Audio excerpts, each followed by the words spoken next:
Bonjour à tous, on se retrouve pour la troisième phase du processus de deuil. Et dans cette phase, nous arrivons à un stade qui se situe à peu près entre 1 an ou un peu plus d'1 an. Et plusieurs semaines, plusieurs mois se sont écoulés. On pourrait penser que dans cette phase, la douleur est moins intense, que la douleur prend moins de place. Eh bien, c'est tout le contraire. Donc, lorsque vous êtes en deuil et qu'on vous dit « tu verras, avec le temps, les choses vont s'apaiser, les choses vont aller mieux », c'est complètement faux. En tout cas, en cas de deuil, c'est justement lorsqu'on arrive à peu près 1 an ou un peu plus d'1 an après le décès que la douleur prend beaucoup de place et prend même toute la place. Pourquoi? Eh bien, parce qu'à ce stade-là, les processus de protection mis en place au tout début de l'annonce du deuil, de l'annonce de la perte de l'être cher, sont dissous.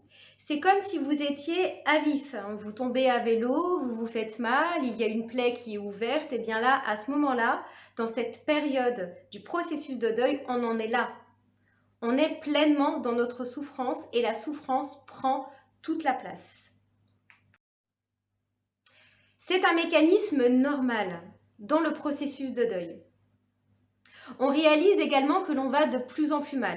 Malgré les semaines et les mois qui se sont écoulés, on arrive à 1 an, à plus d'1 an du décès, et on se rend compte qu'on va de plus en plus mal et que la douleur prend tellement de place qu'on se dit à quoi bon continuer à vivre, à quoi bon continuer à faire tout ce qu'on doit faire quotidiennement, à quoi bon aller au travail, à quoi bon s'affairer dans la vie quotidienne étant donné la douleur qui prend toute la place. D'autant qu'on réalise que tous les liens que l'on a essayé de mettre en place pour contacter l'être aimé, donc c'est foutu. C'est véritablement terminé, on ne pourra plus jamais entrer en contact avec elle, on ne pourra plus jamais la voir physiquement, l'embrasser, la prendre dans les bras, partager un repas ou même des fois se disputer. Le lien que l'on avait ensemble est rompu, c'est terminé. Et à cette phase du processus de deuil, et particulièrement à cette phase, comme les mécanismes de protection sont dissous, eh bien, on est face à cette souffrance qui est terrible. Dans cette phase, il y a différents questionnements qui fusent. Des questionnements qui sont directement tournés vers soi. On s'interroge sur le sens de la vie. À quoi bon vivre, continuer à se lever le matin, continuer à envisager un futur, continuer à se faire plaisir ou à prendre du plaisir, continuer à faire cette activité qui nous faisait du bien, à continuer ce projet ou ces études ou tout ce qu'on avait mis en place pendant que l'être aimé était encore à nos côtés. Pourquoi je continuerais? Tu n'es plus là. J'ai tout perdu. Je n'ai plus de sens. Je n'ai plus de sens, je n'ai plus de direction, c'est le vide, c'est véritablement le vide, je n'arrive plus à sourire, je n'ai plus le goût à rien. Et cette phase, elle est véritablement importante puisque, comme je vous le disais, on prend véritablement conscience face aux mécanismes de protection qui sont dissous. Cette conscience est véritablement à considérer puisqu'on sait qu'on ne pourra plus créer de lien avec l'être disparu, c'est terminé. Et la vie, le quotidien, nous rappelle sans cesse cette personne qu'on aimait tant et qui n'est plus là.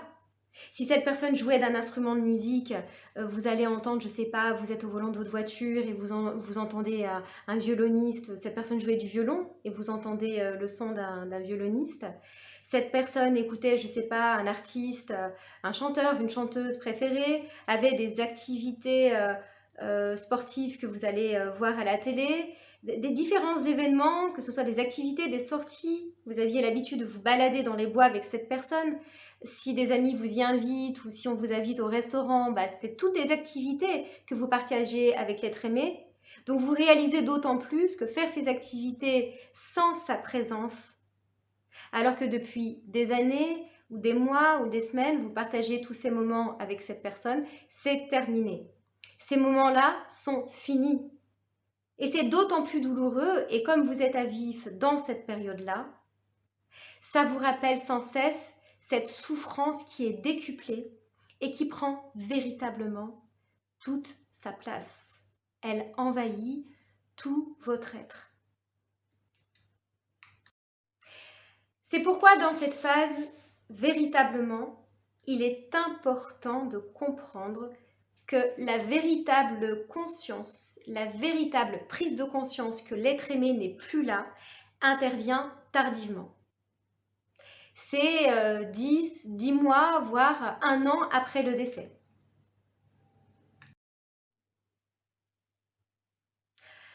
On pense au tout début du processus de deuil que la douleur est arrivée à son paroxysme. Et qu'avec le temps, comme je le disais précédemment, ça va s'apaiser. Mais on l'a constaté, il n'en est rien. À ce moment-là, c'est le moment, ce moment-là, comment dire, il est très intéressant dans ce qui se passe à l'intérieur de la psyché et à l'intérieur du corps. C'est-à-dire que c'est une invitation à aller à la rencontre de soi, à traverser la nuit noire de l'âme, de se plonger en soi, d'être profondément à l'intérieur de soi et d'accepter et d'oser traverser cette douleur qui est tellement intense, tellement déchirante, tellement souffrante. Oui, c'est une souffrance qui est inexplicable. Mais il est vraiment important de ne pas la refouler, mais vraiment d'y aller et de plonger au cœur de cette souffrance, même si ça fait terriblement souffrir. Moi, je me souviens par exemple que j'écoutais une musique classique et à chaque fois que j'écoutais cette musique classique, ça me faisait penser à ma petite sœur et je pleurais, pleurais, pleurais. Et je ne comprenais pas véritablement le sens de ces pleurs et comme une purge intérieure, comme une purge de ma tristesse et de ma souffrance qui s'évacuait. Je ne comprenais pas véritablement le sens à ce moment-là, mais aujourd'hui, justement, ça fait sens. Et je comprends à quel point il était nécessaire que je passe par là et que j'ose en tout cas traverser cette douleur qui était si déchirante et si intense. Dans cette période, il est important de noter également que c'est une période où il y a sans arrêt des va-et-vient. Voilà, j'ai l'impression de faire 3 pas en avant puis 10 pas en arrière. Il y a une période où je me sens bien, une période où je me sens moins bien. On se demande quand est-ce que ça va s'arrêter. Sachez que c'est normal. On pense que jamais on ne va s'en sortir tellement ça fait mal. La douleur à ce stade-là, on l'a dit et je le redis, est tellement intense. On pense que peut-être, pardonnez-moi, on se fout de notre gueule. Parce que les médecins, parce que les psys vous ont dit, avec le temps, les choses vont s'apaiser. Mais on se rend bien compte qu'avec le temps, les choses ne s'apaisent pas. C'est à ce stade que la douleur est la plus intense, que la douleur, elle prend plus de place. Il s'est écoulé 10 mois, 1 an après le décès, on m'a dit que j'irais mieux et ça ne va pas mieux. À quoi bon ? Il est légitime de perdre espoir et il est légitime de croire qu'en fait, on ne va pas aller mieux puisque c'est le moment où on va le plus mal. Il y a plusieurs semaines, plusieurs mois qui se sont écoulés, voire 1 an et demi, 2 ans, et on va toujours mal. Pourtant, on m'a dit que j'irais mieux et ça n'est pas le cas. Peut-être que lorsque vous êtes en train de regarder cette vidéo, vous êtes à ce stade-là. Vous essayez de chercher des solutions. Vous essayez peut-être de comprendre pourquoi cette douleur, elle est encore trop présente. Pourquoi ce vide que vous ressentez, la perte de cet être cher qui vous accompagnait au quotidien, peut-être était-ce un conjoint, un enfant, le lien que vous aviez avec cet être cher qui a disparu. Donc tous ces liens, tous ces sens qui sont coupés comme ça brutalement. Oui, oui, c'est douloureux. Oui, ça fait mal. Oui, si vous êtes dans cette période, sachez que c'est normal. Laissez-vous pleinement traverser par cette souffrance. Vous êtes seul face à vous-même, face à votre souffrance, C'est une rencontre de soi à soi, de soi avec sa souffrance intérieure. Il n'y a personne qui pourra la traverser à votre place. Par contre, à mon sens, il est important de se faire accompagner. Important de se faire accompagner par des thérapeutes compétents, par des professionnels. Moi-même, et d'ailleurs je vous mettrai le lien en dessous de cette vidéo, j'ai pu bénéficier d'un accompagnement durant une année, donc bon, en effectuant une thérapie personnelle, mais aussi en me faisant accompagner auprès d'une association. Donc, dans ma région, c'était accompagné par 2 bénévoles auprès d'une association. Nous étions un groupe de, je ne sais plus trop, entre 5 et 10 personnes, il me semble de mémoire, où chacun pouvait raconter la souffrance. La souffrance qu'il traversait, comment était son quotidien, comment il était intérieurement, toutes les émotions en fait qu'il vivait, qu'il traversait. Et c'était particulièrement bénéfique, surtout que lorsqu'on arrive à 1 an, 2 ans, voire plus après le décès et qu'on est toujours dans ce drame intérieur, c'est très bénéfique dans la participation au processus de deuil parce qu'on se sent compris. Il y a des personnes qui ont vécu la perte, qui sont en train de la traverser et c'est ensemble qu'on se soutient.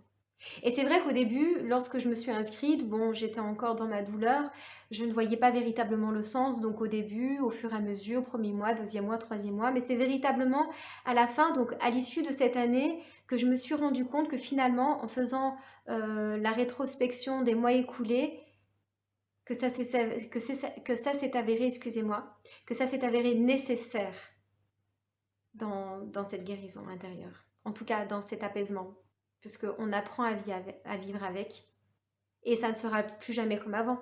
Vous avez raison, ça ne sera plus jamais comme avant, parce qu'il y a une transformation intérieure qui s'opère en vous.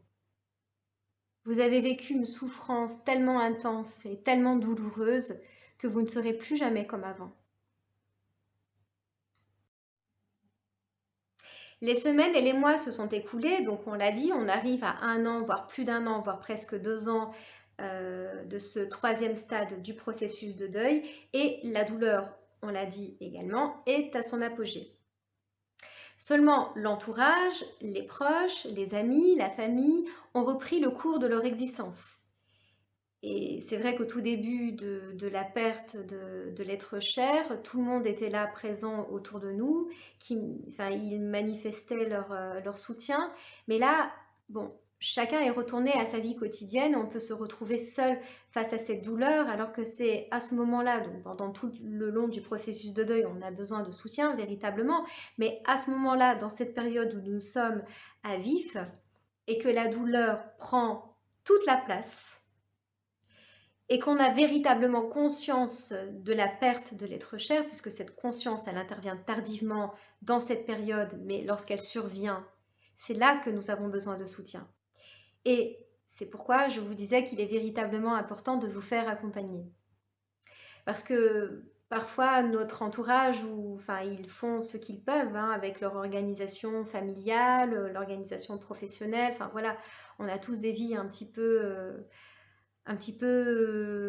voilà, où on a toujours 1001 choses à faire, donc parfois il est difficile de pouvoir consacrer du temps. C'est pas toujours évident dans ces emplois du temps surchargés, c'est ça que je veux dire. Aussi, dans cette période, il y a des traumatismes qui peuvent refaire surface. Des traumatismes de l'enfance, des traumatismes d'abandon, de perte, certaines choses qui peuvent remonter. Moi, par exemple, je me souviens que quand ma petite sœur est décédée, il y a certains traumatismes qui sont remontés à la surface, des choses que j'avais pu vivre avec elle, des choses qui me sont revenues, et c'est ce qui m'a donné l'envie d'écrire. L'état intérieur de la personne est engendré non seulement par la réalité de la perte, mais aussi ce que la perte va engendrer.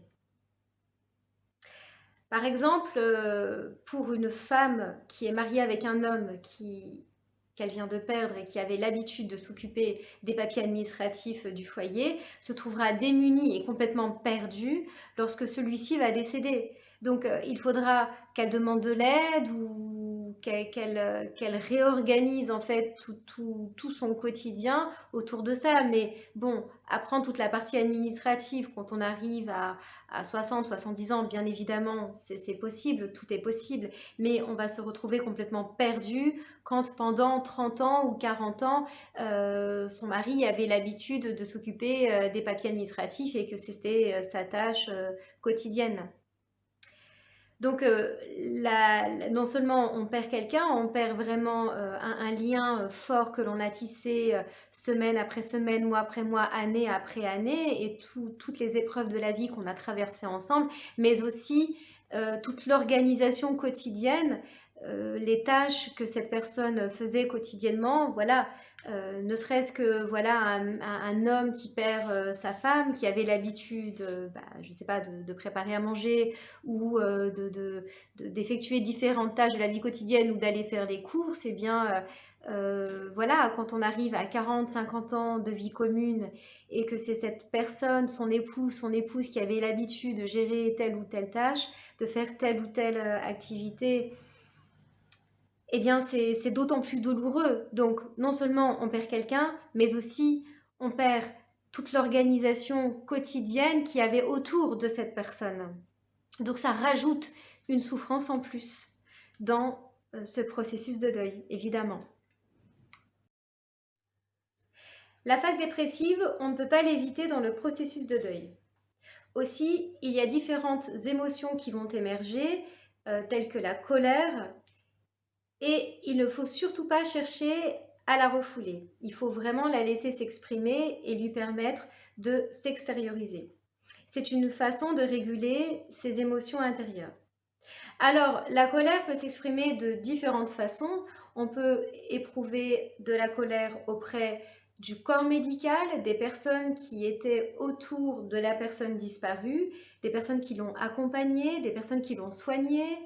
Ça peut être les infirmiers, ça peut être les médecins, les chirurgiens. Voilà, on peut se refaire le film dans sa tête et en vouloir à toute cette partie du corps médical qui a accompagné de la façon dont il pouvait la personne disparue. Aussi, cette colère qui s'exprime peut parfois ne pas être comprise auprès de l'entourage où l'on s'attend plutôt à de la tristesse. Donc, cette colère qui s'exprime, on peut se demander d'où elle vient, d'où elle sort. Alors, elle peut être aussi en lien avec la personne disparue, le défunt ou la défunte, donc un grief que l'on avait auparavant, ou parfois on peut lui en vouloir de nous laisser comme ça. Par exemple, si on avait monté une entreprise avec son conjoint ou sa conjointe et que tout d'un coup elle décède par le biais d'une maladie ou autre, on peut lui en vouloir de nous laisser dans la panade. Et aussi, moi je me souviens que j'ai pu en vouloir à mon père, je ressentais comme un sentiment d'abandon. Le fait qu'il décède comme ça brutalement, je me suis sentie comme abandonnée. Et je me souviens que je pouvais ressentir de la colère face à son décès, de me laisser comme ça toute seule, sans lui, puisque je vivais avec lui à l'époque. Voilà, donc cette colère, il est vraiment important de la laisser s'exprimer et elle peut bien sûr paraître légitime à ses yeux, aux yeux de certaines personnes. Et aussi, cette colère peut se manifester auprès de notre entourage qui semble aller bien, qui continue d'aller au restaurant, qui continue d'aller au cinéma, voilà, qui part en vacances, qui part en week-end et qui nous raconte un petit peu ce qu'ils ont fait et la joie qu'ils ont à entreprendre ces différentes activités. Eh bien, on peut ressentir de la colère face à toutes ces personnes qui nous entourent et qui prennent du bon temps quand nous, on ressent une profonde souffrance intérieure et on peut leur en vouloir de continuer leur vie simplement alors que nous, on ressent une souffrance extrême. On peut ressentir de la culpabilité envers la personne que nous venons de perdre. Par exemple, parfois on peut s'en vouloir d'avoir mal agi, de s'être mal comporté, d'avoir dit des mots qui dépassaient notre pensée ou de ne pas avoir fait ce qu'on aurait dû faire avant que la personne décède ou peut-être qu'on se sent responsable de la mort de la personne. Donc évidemment, nous sommes en aucun cas responsables du décès de l'être cher que nous venons de perdre. Par contre, lorsque l'on exprime sa culpabilité, il peut arriver parfois que l'entourage voilà, cherche à nous déculpabiliser ou à nous dire « mais c'est pas ta faute, tu as fait ce qu'il fallait faire, de toute façon, voilà, tu n'aurais jamais pu éviter la mort de la personne ». C'est exact. Mais je pense qu'il est vraiment important d'écouter cette culpabilité, de pouvoir lui permettre de s'exprimer. D'accord? Donc si vous ressentez de la culpabilité, il faut pouvoir l'exprimer autour d'un groupe de parole. Comme je vous l'ai dit précédemment, il existe des associations qui accompagnent des personnes endeuillées pour qu'elles puissent s'exprimer sur leur quotidien et sur ce qu'elles ressentent à l'intérieur d'elles-mêmes. Pourquoi? Parce qu'il est vraiment important de pouvoir extérioriser cette culpabilité et de surtout pas vivre avec ça quotidiennement et de lui laisser de la place, d'accord? Parce que évidemment, on peut tous avoir des comportements ou des attitudes ou des mots qui n'auraient pas lieu d'être, mais qui ont été là et qui ont eu leur place et qui se sont exprimés. D'accord? Et ça permet aussi, donc, cette souffrance que l'on ressent, donc face à cette culpabilité, et quand on se refait un petit peu le film dans sa tête, où l'on se dit que peut-être on n'aurait pas dû avoir ce type d'attitude et de comportement envers la personne disparue, eh bien, ça permet de resituer les choses et de se dire, voilà, peut-être que j'aurais dû m'exprimer autrement, peut-être que j'aurais pas dû lui dire ça, ou peut-être que j'aurais pas dû me comporter comme ça. Et donc cette souffrance que l'on ressent et ce qui nous habite et ce qui nous ronge intérieurement nous permet aussi de prendre conscience de ces agissements et de se comporter différemment envers les personnes de notre entourage, envers nos amis, notre famille, voilà, en tout cas, d'adopter une attitude différente. Donc, il ne s'agit pas évidemment de s'auto-flageller ou de se punir, en aucun cas nous sommes responsables de ce qui est arrivé, mais parfois on a des attitudes qui ne sont pas toujours appropriées avec notre entourage parce qu'on est énervé pour différentes raisons. Et ça permet de mettre de la conscience là où il n'y en avait pas jusqu'à présent. Et c'est grâce, pour ainsi dire, à cette douleur qui nous traverse et ce que l'on ressent qui nous permet, voilà, de poser des mots M-O-T-S sur des mots M-A-U-X, voilà, sur toute cette douleur que l'on ressent intérieurement. Donc c'est pour cette raison qu'il est véritablement important de laisser s'exprimer cette culpabilité plutôt que de vouloir la refouler ou de ne pas vouloir l'écouter et de dire non, non, non, voilà, tu as fait tout ce qu'il fallait faire. Bon, on est des êtres humains et parfois on dit des choses ou on fait des choses qu'on n'aurait peut-être pas dû, mais en aucun cas il s'agit de se culpabiliser sur la mort. Nous ne sommes pas responsables du décès de la personne qu'on aime, mais parfois, voilà, se corriger par rapport à nos comportements et nos attitudes qu'on peut avoir envers les êtres vivants. Sur le plan physiologique, tout est perturbé. Le sommeil n'est pas du tout réparateur et lorsque l'on se couche le soir, on se tourne d'un côté, d'un autre, les pensées vont et viennent. La douleur est d'autant plus présente la nuit. Et lorsque vient le petit matin, le réveil sonne et c'est l'heure d'aller au travail. On constate également une perte d'appétit. C'est souvent une baisse d'appétit qui est constatée, remarquée chez des personnes endeuillées. Donc, sur le plan physiologique et psychologique, tout est perturbé. On peut constater également des douleurs musculaires, des palpitations cardiaques, des tensions nerveuses. Voilà, donc c'est d'autant de facteurs qui nous poussent à aller voir un médecin et souvent au premier plan, ce sont les médecins traitants. Donc lorsqu'on relate en fait notre quotidien et ce qu'on traverse et notre état psychologique, physique, il peut parfois nous orienter vers des professionnels, vers des thérapeutes qui vont nous aider, nous accompagner. Je relate encore par le biais de cette vidéo toute l'importance de se faire aider, de se faire accompagner et particulièrement dans cette troisième phase qui est la plus difficile, la plus douloureuse. Toutes les phases sont difficiles, mais là nous sommes à vif. Rappelez-vous, nous sommes à vif et il est véritablement important de se faire accompagner. Sur le plan professionnel, les employeurs peuvent se demander comment se fait-il que la personne ne va toujours pas bien? Évidemment, si toutes nos performances physiques et psychologiques sont perturbées, on ne peut pas obtenir les performances que l'on obtenait avant de perdre l'être cher. Donc il y a une fatigue chronique qui s'est installée, donc une baisse de vigilance. On n'a plus du tout les mêmes performances que l'on avait auparavant. Et ce, d'autant plus 1 an et demi, voire 2 ans après le décès. Et il est légitime de se poser la question, mais comment se fait-il que la personne ne va pas mieux? Avant, elle obtenait de meilleures performances au sein de son travail. Donc, c'est toute l'importance de connaître les différents processus et les différentes étapes du deuil. D'accord? En ayant cette connaissance, il n'y a plus ces questionnements qui fusent et on comprend également toute l'importance du temps.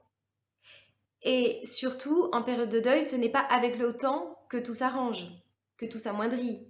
La preuve, ce n'est qu'au bout de 1 an, 2 ans, que la douleur prend d'autant plus de place parce que nous sommes à vif. Et c'est d'autant de facteurs pour la personne endeuillée à prendre en compte.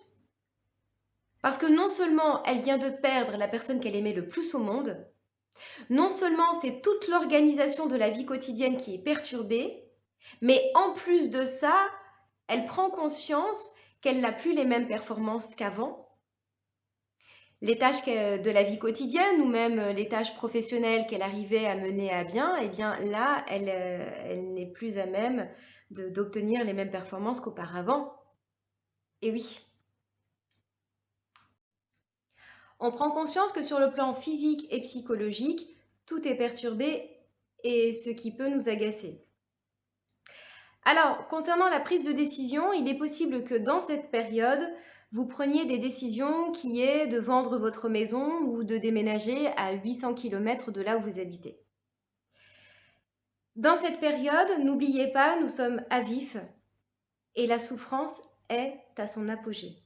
Elle prend toute la place. Donc, laissez-vous du temps avant de prendre des décisions trop rapidement que vous risquerez de regretter par la suite. Vous êtes en effet sous la gouvernance de cette souffrance qui vous traverse et vous pensez peut-être que vous allez agir consciemment, que c'est véritablement vous qui décidez, mais dans cette période, vous êtes vraiment sous la gouvernance d'autre chose.